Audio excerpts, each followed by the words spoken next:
Hello दोस्तों, नमस्कार, प्रणाम। मैं नीलम पांडे अपने यूट्यूब चैनल में आप सभी दोस्तों का स्वागत करती हूँ।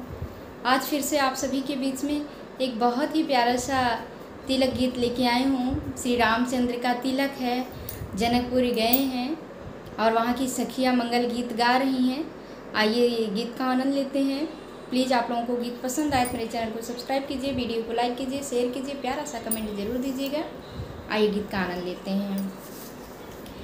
कहाँ वैसे आवे रामचंद्र दुलाहा, कहाँ वहीं पे गई ले लो भाई, कहाँ वहीं से आवे रामचंद्र दुलाहा, कहाँ वहीं पे गई ले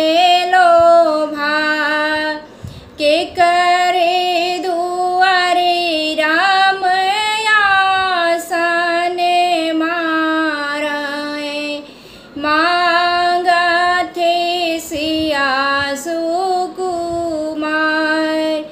के करे दुआरे राम आसन मारे, मांगा थे सिया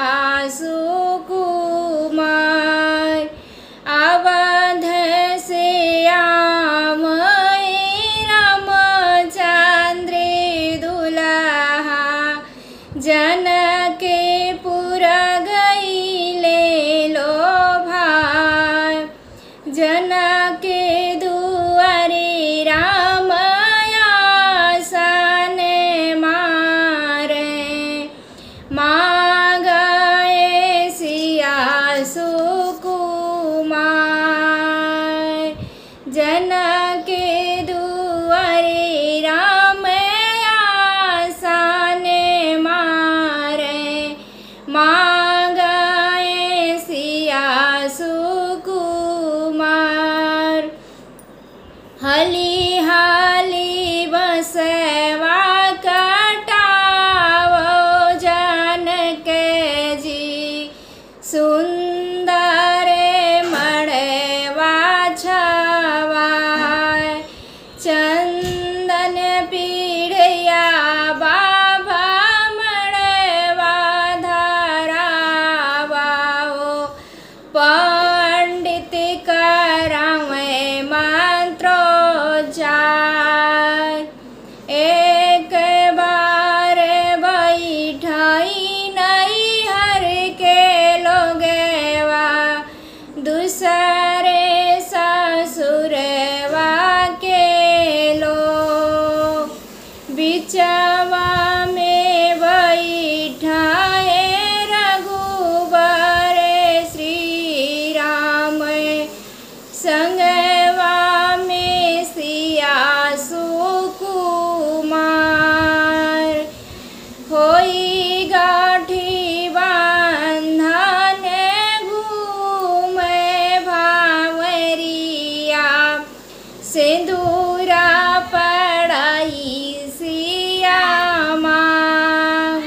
परत भावरे सीता भइली पराई, बाबा के ढूरे लागे आस, रोवते के उठे हैं नई हरि के लोगवा, हंसत के उठे ससुर लो, अब हंसताई उठे हाय प्रभु श्री राम, अब सिया भाई हैं हमार, उठा उठा सासू जी करा हो विदैया, अब